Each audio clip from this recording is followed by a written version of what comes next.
Hey, good afternoon. Michael Wynn, Chief Digital Officer of Digital Ops, a division of RB Oppenheim Associates.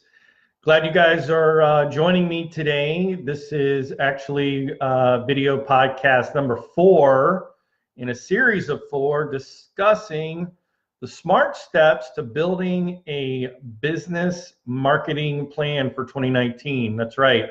We're talking about building a strategic marketing plan for 2019.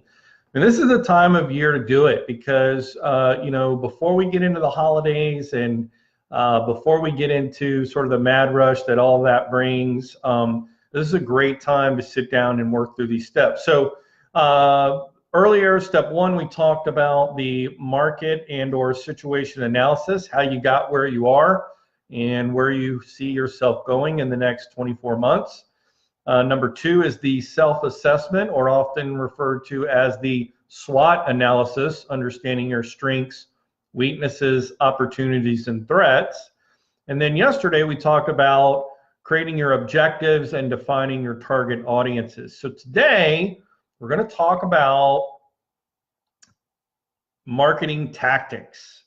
Yes, this is the nitty-gritty. This is the how you're going to do it, and what are going to be some of the avenues, channels, media that you're going to do. So let's jump into it. So really, if we're going to talk marketing tactics, we have to start with number 1, with branding analysis, really looking at your brand from consistency across the board, use of logo, use of colors, use of fonts, the tone, the actual messaging. Keeping that consistent is critical, because if you do, that really raises that frequency and really registers in the human brain when they see that frequency of your brand, whether it's through imaging, whether it's through the special use of colors that you've identified that really communicate your brand identity.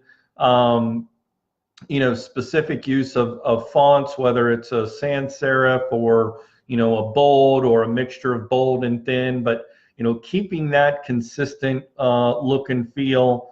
And then of course tone. Do you have a sort of humor side to the tone of the business, or do you have a sort of smart and sassy, or just whatever the tone is that matches yours? Make sure that it's going to be consistent, because when we start breaking into all of these other specific channels and medias, consistency is absolutely critical. So once we've done that, once we've kind of got that nailed down, then we can jump into various. Let's start with collateral. So here we're talking about printed material like postcards or infographics, or swag merchandise that you might have as a giveaway at an expo table, or posters or sales kits.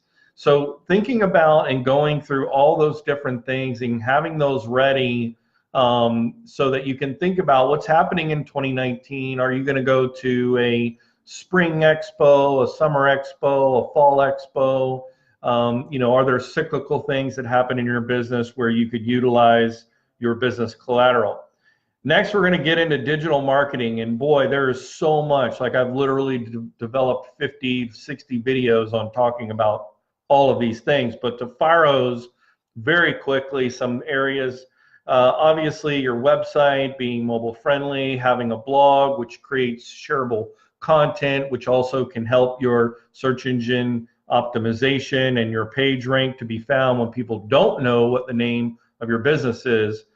Obviously, social media by platform. And that the thing with social media, you've got to get, we talked about understanding your target audience in yesterday's series, and laying that context over and having that understanding and applying it to the various social media platforms can really help you understand, does it make sense to have a Facebook group? Does it make sense to create a hashtag on Twitter? All the different sort of ways that you can published content on the various platforms can be huge. Obviously, Google AdWords, synced with interests and lifestyles like we talked about with your target audience. Facebook ads that are targeted specifically to interest, behaviors, locations, age groups, and those things. Retargeting, which we've talked about, which is that sort of making sure the digital backdoor, stays closed so that they don't come through the front door of your homepage website and bounce off the back. We talked about OTT, or over-the-top video advertising. Maybe that's appropriate for reaching your target audiences. And then don't forget about digital directories or profiles, like, if your business, would benefit from an Angie's List profile, or a Yelp location, or, don't forget Google reviews, any other relevant digital directory where people can find information about you. Make sure that you collect that and have that as part of your overall tactic. Next, I think one of the tactics is creating and holding webinars and or podcasts, because what podcasts and webinars allow you to do is to really demonstrate your expertise when it comes to your product and or service industry.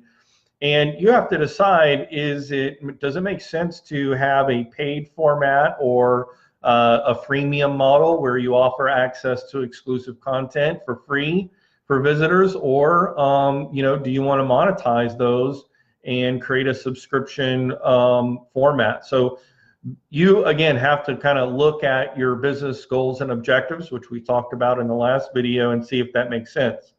Next would be media relations and publicity. Obviously, putting together your media list, thinking about who are friendly reporters to your industry and or business, identifying those, creating that list so that when you have a story to tell that's newsworthy, you've got that list ready to go.